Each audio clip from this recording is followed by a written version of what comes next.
Viver muito é estatística. Viver bem é construção. E hoje eu vou começar te entregando a informação mais importante de tudo o que você ouviu até aqui.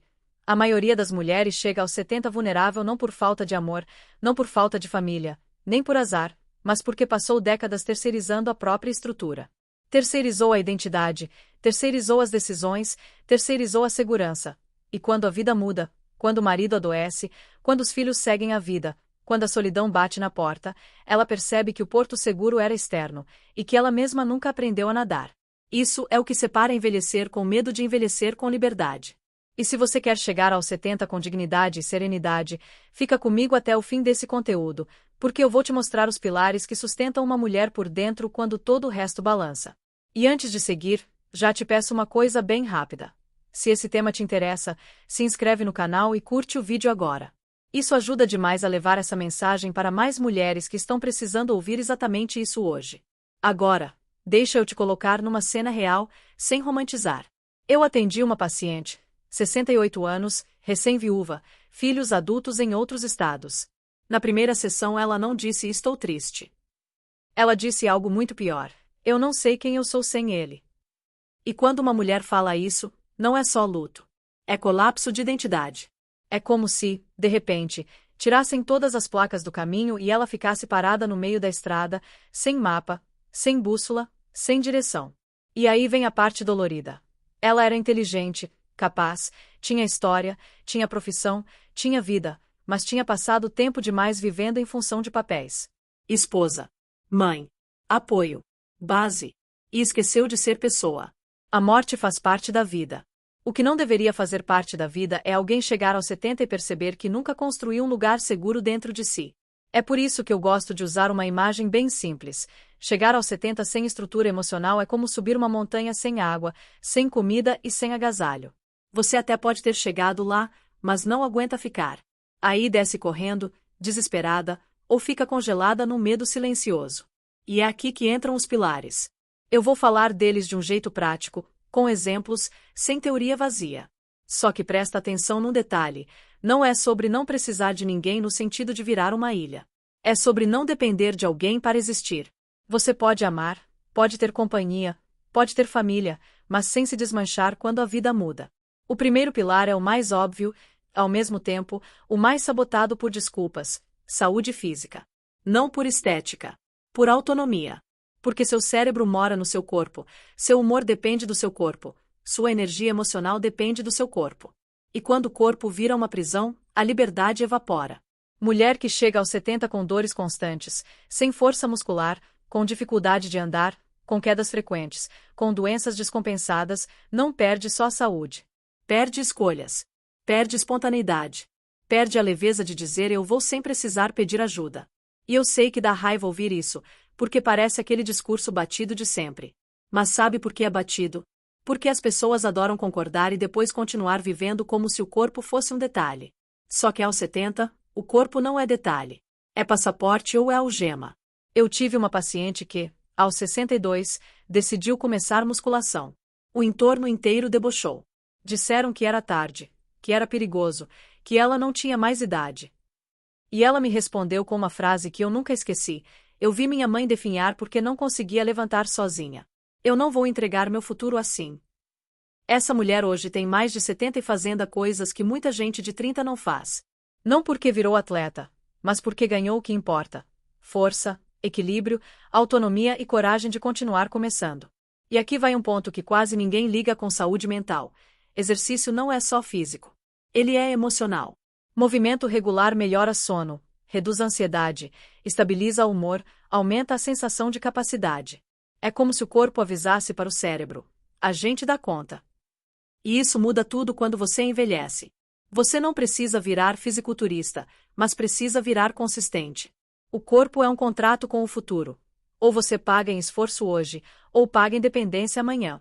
Agora, antes de eu te apresentar o próximo pilar, eu quero te fazer uma pergunta que vale ouro, e eu quero que você responda com sinceridade. Se você continuar vivendo exatamente como vive hoje, sua versão de 70 anos vai agradecer ou vai te cobrar? Pensa nisso com carinho, porque essa resposta costuma abrir os olhos. Se esse trecho já te cutucou por dentro, escreve aqui embaixo: "Eu escolho a liberdade". E me conta qual área você sente que mais precisa fortalecer agora. E se você conhece uma mulher que vive para todo mundo e está se esquecendo dela, compartilha esse vídeo com ela, porque às vezes uma mensagem dessa chega como uma mão estendida no momento certo. Quando falamos de envelhecer bem, muita gente ainda acha que basta cuidar do corpo e pronto. Mas aqui entra o segundo pilar, e ele costuma ser ignorado até virar dor. A rede de vínculos reais, especialmente as amizades. E antes que você pense, isso é detalhe. Deixa eu ser muito clara. Solidão não é apenas desconforto emocional, é um fator de risco tão sério quanto fumar ou viver com doenças crônicas mal controladas. Isso não é opinião, é ciência. O que acontece com muitas mulheres é previsível. Enquanto os filhos são pequenos, enquanto o casamento ocupa tudo, enquanto o trabalho consome energia, as amizades ficam para depois. Quando a vida acalmar, eu retomo. Só que a vida não acalma. Ela muda. E quando muda, às vezes é tarde demais para perceber que você deixou seu mundo social encolher até caber só dentro de casa. Aí os filhos crescem, o marido adoece ou se vai, e de repente você percebe que não tem com quem dividir um café, uma angústia, uma gargalhada espontânea. Eu atendi uma paciente que me disse algo devastador. Doutora, se eu morrer hoje, só vão perceber depois de dias. Não porque ninguém a amasse, mas porque ninguém estava perto. A rotina dela não cruzava mais com ninguém de forma significativa. Isso corrói a autoestima, mina o senso de pertencimento e acelera o adoecimento emocional. O ser humano precisa de espelhos. Precisa ser visto, ouvido, reconhecido. E amizades verdadeiras fazem isso de um jeito que nem marido, nem filhos conseguem fazer sozinhos. Existe algo muito específico nas amizades femininas. Mulheres entendem nuances que ninguém mais entende. As mudanças do corpo, os medos silenciosos, as perdas simbólicas da idade, o sentimento de invisibilidade depois dos 50. Uma conversa entre mulheres maduras muitas vezes cura mais do que remédio, porque valida experiências que a sociedade insiste em minimizar. Não é sobre quantidade de contatos, é sobre profundidade. 3 ou 4 mulheres com quem você pode ser inteira valem mais do que dezenas de relações superficiais. Eu conheci um grupo de mulheres que se reúne toda semana há mais de 20 anos. Começaram quando os filhos eram pequenos, para respirar um pouco. Hoje estão todas entre 65 e 75 anos. Já atravessaram lutos, doenças, separações, crises financeiras. Quando uma cai, as outras seguram. Isso é rede de proteção emocional. Isso é envelhecer com menos medo. Nenhuma delas é rica, famosa ou bem-sucedida no sentido social clássico. Mas todas têm algo valiosíssimo, presença umas nas vidas das outras. O problema é que a amizade exige investimento. Exige tempo, disponibilidade, generosidade. Não dá para só aparecer quando está mal. Não dá para só falar de si. Amizade é cultivo. É lembrar datas importantes, é ouvir sem tentar consertar, é estar presente mesmo quando não é conveniente. E sim, depois de certa idade, fazer novas amizades pode parecer difícil. Mas difícil não é impossível. É desconfortável, e só isso. Entrar num grupo, aceitar um convite, se expor um pouco, tudo isso ativa medo de rejeição. Mas a alternativa é a solidão crônica, e essa cobra um preço muito mais alto. Se você percebe hoje que seu círculo está pequeno ou inexistente, isso não é motivo de vergonha. É um convite à ação. Retomar contato com alguém do passado, aceitar aquele convite que você sempre recusa, frequentar espaços onde mulheres da sua idade se encontram. Não espere que a amizade bata na sua porta pronta. Ela se constrói, passo a passo, como qualquer coisa valiosa. E aqui entra algo importante. Muitas mulheres dizem: eu me viro sozinha, não preciso de ninguém. Isso pode soar como força, mas muitas vezes é apenas armadura. Independência emocional não é isolamento. É saber ficar sozinha sem sofrer, mas também saber se conectar sem medo. Mulheres que chegam aos 70 com vínculos sólidos adoecem menos, sofrem menos com perdas e se recuperam mais rápido de crises. Porque quando a vida aperta, elas não enfrentam tudo sozinhas. Agora eu quero que você pare por alguns segundos e faça uma conta simples. Com quantas pessoas você conversa de verdade hoje? Pessoas que sabem como você está, não só o que você faz. Se essa resposta te incomodou, ótimo. Desconforto também é sinal de consciência despertando. E aproveita esse momento para escrever aqui nos comentários uma coisa. Quantas amizades você sente que pode chamar de verdadeiras hoje? Não precisa explicar, só escrever o número. Isso ajuda outras mulheres a perceberem que não estão sozinhas nessa reflexão. E se esse conteúdo está fazendo sentido para você, compartilha com alguém que anda se isolando sem perceber. Às vezes um empurrão gentil muda uma história inteira. O terceiro pilar costuma provocar resistência, desconforto e até raiva em muitas mulheres, mas é justamente por isso que ele precisa ser encarado de frente. Independência financeira. E antes que você desligue emocionalmente achando que isso não é para mim, deixa eu ser direta e honesta com você. Dinheiro, goste ou não, é sinônimo de opção. Não de luxo. De opção. Opção de escolher, de decidir, de não se submeter. Grande parte das mulheres da sua geração foi educada para acreditar que dinheiro não era assunto feminino. Que o marido cuidaria disso. Que falar de finanças era feio, interesseiro, vulgar. O problema é que essa crença criou uma geração de mulheres extremamente vulneráveis. Vulneráveis a perdas, a abusos, a humilhações silenciosas. Porque quando você não controla o dinheiro, você não controla o próprio destino. Eu já vi mulheres chegarem aos 60 ou 70 completamente perdidas após a morte do marido. Não sabiam quanto tinham, não sabiam quanto deviam, não sabiam nem por onde começar. Algumas descobriram dívidas gigantescas que nunca imaginaram. Outras tiveram que vender a própria casa às pressas. Outras passaram a depender financeiramente dos filhos e me disseram, com vergonha nos olhos, eu tenho que pedir permissão para comprar um batom. Isso destrói a dignidade de qualquer pessoa. E deixa eu te dizer algo muito importante. Cuidar da casa, criar filhos, sustentar emocionalmente uma família inteira é trabalho. Só não é remunerado. E como não é remunerado, a sociedade finge que não tem valor. Então, se você passou a vida fazendo isso, você não foi menos capaz, você apenas não foi protegida financeiramente. E isso não pode continuar assim. Independência financeira não significa ser rica. Significa ter o suficiente para cobrir suas necessidades básicas sem depender da boa vontade de ninguém. Significa entender o que entra, o que sai, onde está guardado, quais são seus direitos. Significa não ficar perdida se algo acontecer amanhã. Significa segurança psicológica. E se você pensa, mas agora já é tarde, eu te digo com toda a convicção, tarde é nunca começar.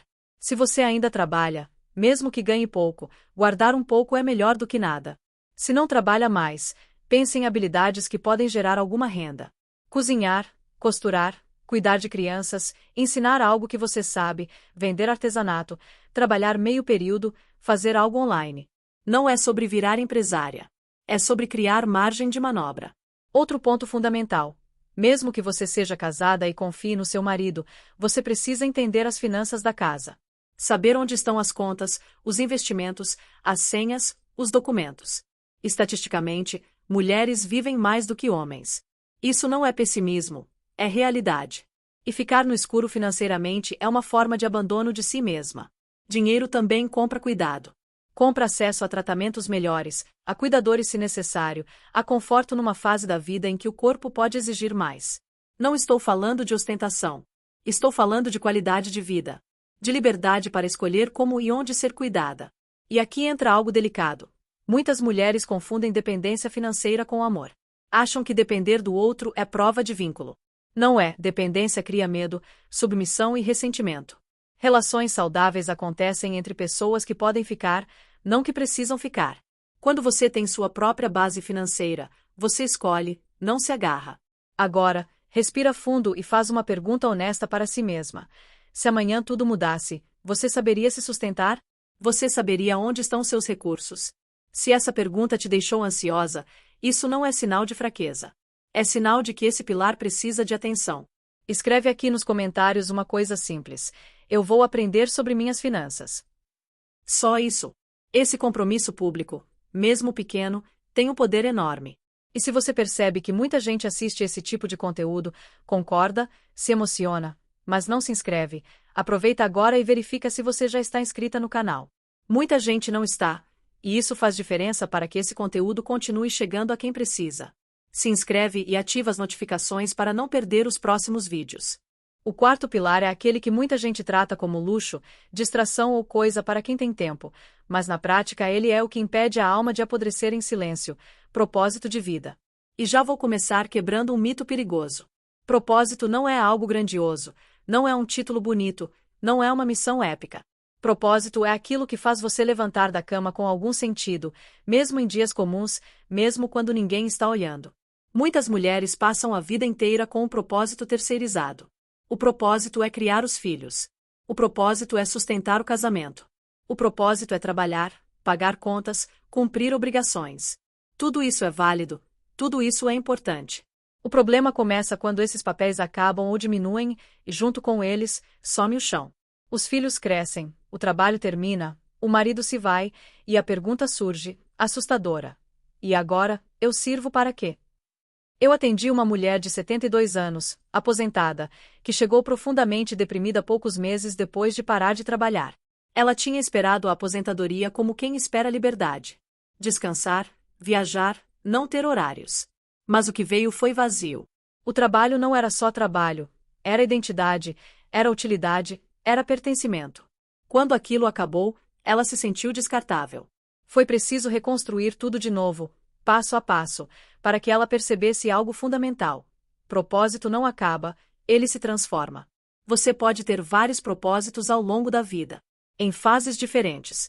Alguns duram décadas, outros surgem depois dos 60, dos 70. O erro é achar que propósito é algo fixo, que nasce com você e morre com você. Não é. Ele pode ser descoberto, redescoberto, reinventado. Pode estar em aprender algo novo, em ajudar alguém, em criar, em ensinar, em cuidar, em participar. O que não pode é não existir. E existe uma pergunta simples que ajuda muito a acessar isso. Se amanhã todas as suas obrigações desaparecessem, o que você faria com o seu tempo? Se a resposta for não sei, isso é um alerta importante. Porque um dia, essas obrigações realmente diminuem. E quem nunca pensou em si mesma antes, se perde. Propósito mantém o cérebro ativo, protege contra a depressão, reduz risco de declínio cognitivo. Pessoas com propósito adoecem menos emocionalmente porque sentem que ainda fazem parte do mundo. Não é sobre produtividade capitalista, é sobre significado. É sentir que sua presença importa de alguma forma. Agora, o quinto pilar está profundamente ligado a isso: saúde emocional. E aqui eu preciso ser muito clara. Envelhecer sem trabalhar a própria saúde emocional é como carregar uma mala cheia de pedras por décadas. Chega uma hora que o corpo aguenta, mas a alma não. Muitas mulheres chegam aos 70 carregando traumas não resolvidos, mágoas antigas, culpas, ressentimentos, histórias que nunca foram elaboradas. Isso pesa. E pesa muito. Terapia não é luxo, não é frescura, não é coisa de gente fraca. Terapia é manutenção. É higiene emocional. É você aprender a entender o que sente, por que sente, como lidar com isso sem se destruir. E não existe idade certa para começar. Eu vejo mulheres começando terapia aos 65, aos 70, aos 75, e melhorando radicalmente a qualidade de vida. Saúde emocional também envolve autoestima. E aqui mora uma armadilha clássica. Muitas mulheres construíram a autoestima inteira baseada em papéis externos: ser boa esposa, boa mãe, bonita, necessária. Quando esses papéis mudam, a autoestima desmorona.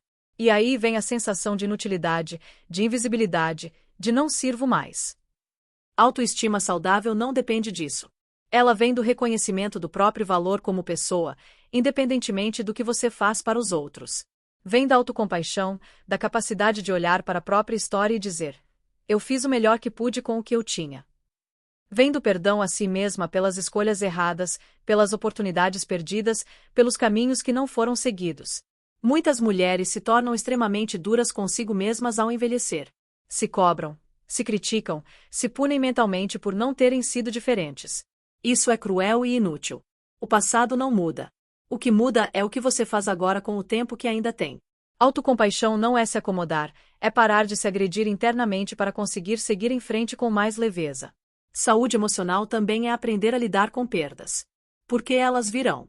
Pessoas morrem, capacidades mudam, fases acabam. Resiliência não é nunca cair, é cair e levantar.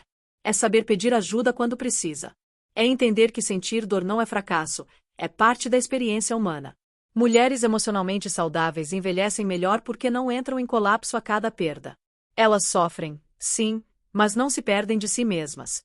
Agora eu quero que você pense com honestidade. Você tem cuidado da sua saúde emocional ou tem empurrado tudo para debaixo do tapete dizendo uma hora eu vejo isso? Se a resposta for a segunda opção, essa conta chega. Sempre chega. Escreve aqui nos comentários uma palavra que represente o que você mais precisa hoje emocionalmente. Pode ser paz, coragem, clareza, força. Uma palavra só. E se esse conteúdo está te ajudando a enxergar coisas importantes, compartilha com alguém que anda perdida emocionalmente. Às vezes a gente não consegue dizer, mas consegue compartilhar. O sexto pilar é o menos falado, o mais evitado, e paradoxalmente, um dos que mais sustentam uma mulher quando tudo o resto falha. Espiritualidade. E calma. Antes que você crie resistência, eu não estou falando necessariamente de religião. Para algumas mulheres, a religião cumpre esse papel lindamente. Para outras, não. O que importa aqui é algo mais amplo e mais profundo. A capacidade de se conectar com algo maior do que você mesma e de encontrar sentido mesmo quando a vida dói. Porque isso é tão importante à medida que envelhecemos. Porque quanto mais o tempo passa, mais a finitude fica evidente. Pessoas queridas morrem. O corpo muda. A ideia de controle se dissolve. E quando uma mulher não tem nenhum recurso interno para lidar com o mistério da vida, com o medo da morte, com a impermanência, ela vive em estado constante de ansiedade.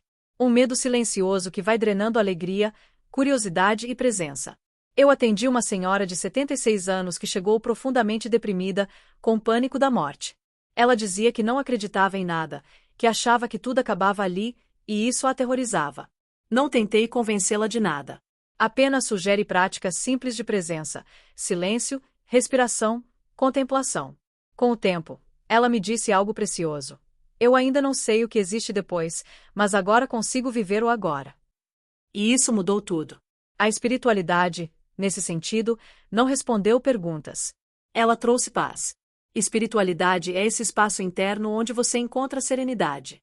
Pode estar numa oração, numa meditação, numa caminhada em meio à natureza, numa música que te atravessa, num momento de silêncio profundo. É o lugar onde você lembra que faz parte de algo maior, mesmo sem entender tudo. Mulheres que cultivam essa dimensão lidam melhor com perdas, adoecem menos emocionalmente e enfrentam o envelhecimento com mais aceitação e menos desespero. Agora, olha como tudo se encaixa. Corpo forte te dá autonomia. Amizades te dão sustentação. Dinheiro te dá opção. Propósito te dá sentido.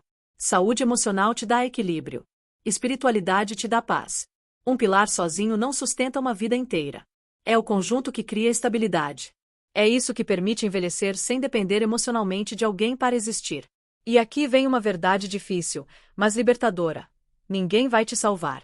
Nem marido, nem filhos, nem médico, nem terapeuta. Essas pessoas podem ajudar, apoiar, caminhar junto. Mas a construção da sua vida é sua responsabilidade. Quando você entende isso, algo muda por dentro. Você para de esperar. Para de se ressentir. Para de terceirizar. E começa a agir. Não é sobre virar uma pessoa fria ou solitária. É sobre virar uma pessoa inteira. Quando você é inteira, você escolhe estar com alguém, não precisa. E isso muda completamente a qualidade das relações. Você deixa de aceitar migalhas emocionais. Deixa de se anular. Aprende a apreciar companhia sem medo de ficar sozinha. Aprende a viver solitude, não solidão.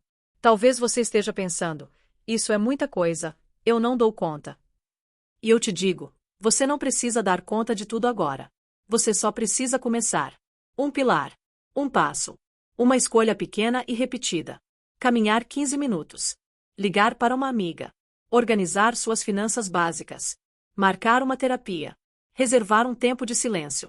Pequenas ações constroem grandes mudanças quando são consistentes. Agora eu quero te pedir algo muito específico. Escolhe um desses pilares e escreve aqui nos comentários qual você vai começar a trabalhar a partir de hoje. Não amanhã. Hoje. Isso não é para mim, é para você se comprometer consigo mesma. E se você percebe que esse canal tem te feito refletir, verifica se você está inscrita. Muita gente assiste, se emociona, mas não se inscreve, e isso faz diferença para que esse conteúdo continue chegando a mais mulheres. Se inscreve, ativa as notificações e compartilha esse vídeo com alguém que precisa ouvir isso antes que seja tarde. Envelhecer pode ser o período mais livre da sua vida, se você construir os alicerces certos. Não é o fim da linha. É uma fase de lucidez, profundidade e, muitas vezes, de libertação. Você não precisa de ninguém para ser completa. Você já é. O que falta é se assumir como protagonista da própria história. Cuida de você. Honra sua trajetória. Escolhe viver bem, não apenas viver muito. E lembra, o futuro que você terá aos 70 está sendo construído agora, nas decisões pequenas que você toma hoje.